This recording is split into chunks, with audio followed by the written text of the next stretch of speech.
Sina Liu Bo at Morit ay hindi nakapagsalita sa matinding panggigilalas nang ihayag ni Chendo ang tunay na lakas ng misteryosong lalaki.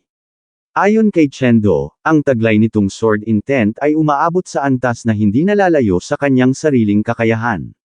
Dahil dito, tila hindi makapaniwala ang dalawa na ang taong sa unang tingin ay tila isang payak na probinsyano lamang ay nagtataglay ng gayon katayog na antas sa sining ng pakikipagdigma.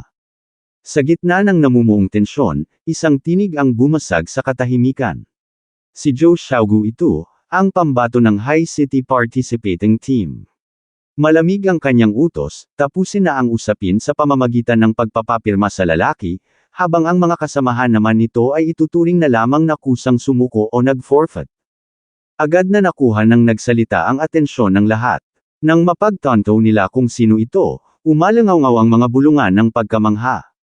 Siya ang tanyag na, si Princess. Marami ang nagulat dahil di hamak na mas nakakaakit ang ganda nito sa personal kaysa sa mga kumakalat na larawan online. Ang dating usap-usapan na hindi siya photogenic ay napatunayang totoo, dahil ang tunay niyang kariktan ay hindi kayang ikulong ng lente ng kamera. Maging si Chendo ay natigilan ng malaman ang pagkakakilanlan ng dalaga. Napansin ni Morit ang reaksyong ito at pabirong tinanong ang kaibigan kung nabibighani ba ito. Gayunpaman, agad din siyang nagbigay ng babala, mas mabuting sumuko na agad si Chendo. Si Zhou Xiaogu ay ang kaisa-isang anak ni Principal Zhou Cheng ng High City No. 1 High School.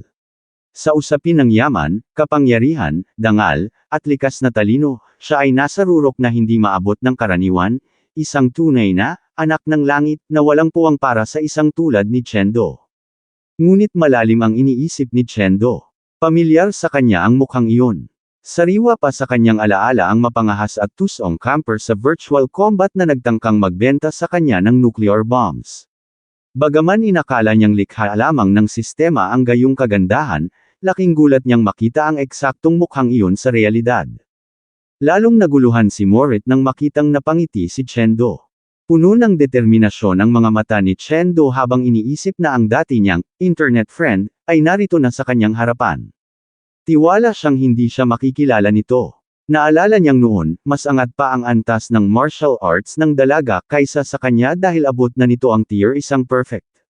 Sabik siyang malaman kung hanggang saan na ang narating nito ngayon, kaya naman lalong napatunayan ni Chendo na tama ang kanyang desisyon na sumali sa 100 City Hegemony Tournament. Habang nagpapahinga ang grupo sa sopa at mainit na kumukulo ang tsaa sa mesa, ibinahagi ni Guru Ling ang mahalagang balita mula sa kanilang team leader. Ngayong taon, ang mga patakaran ay bago at mas mahigpit. Bago ang inaabangang elimination round, kailangan muna nilang dumaan sa isang badge snatch battle. Ipinaliwanag ni Guru Ling na ang torneo ay tatagal ng 3 araw at mahahati sa 3 yugto. Unang round, badge snatch battle, gaganapin ito kinabukasan sa loob ng 13 oras sa isang masukal na kagubatan.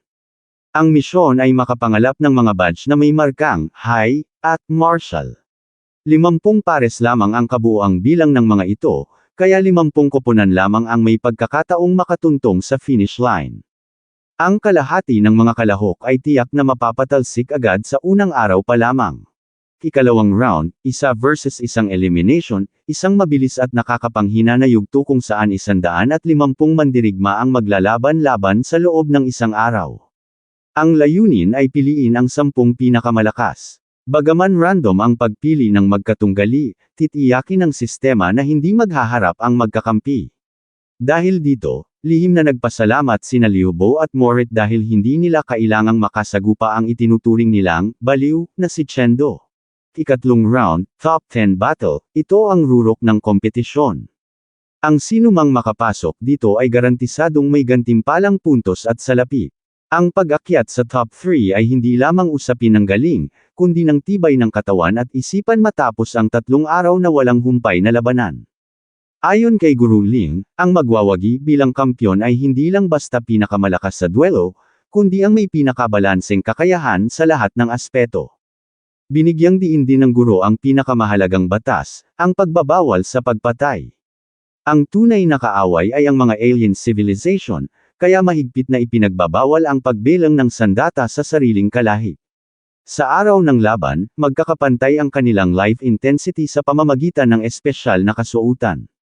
Bagaman lihim na magbabantay ang mga team leader upang magbigay ng proteksyon, ang pakikialam nila ay nangangahulugan ng diskwalipikasyon para sa koponan. Nasa inyong mga kamay ang bukas. Maniwala kayo sa inyong sarili, pagtatapos ni Guru Ling. Buong kumpiyansang tumugon ang tatlo sa hamong ito. Nang sumapit ang kinabukasan, tumayo si Chendo sa harap ng malawak na kalipunan ng mga tao sa High City No. 1 High School.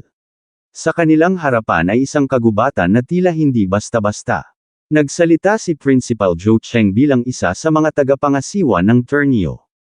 Ipinaliwanag niya na ang kagubatang nasa kanilang harapan ay bahagi ng isang natatanging kapaligiran sa loob ng paaralan, isang dimensional rift na nabuo daan-daang taon na ang nakalilipas mula sa banggaan ng siyam na dakilang planeta na kilala bilang Spirit Realm. Ang kanilang tatahakin ay ang Level 1 Spirit Realm, ang tinatawag na Forest Wolf Woods.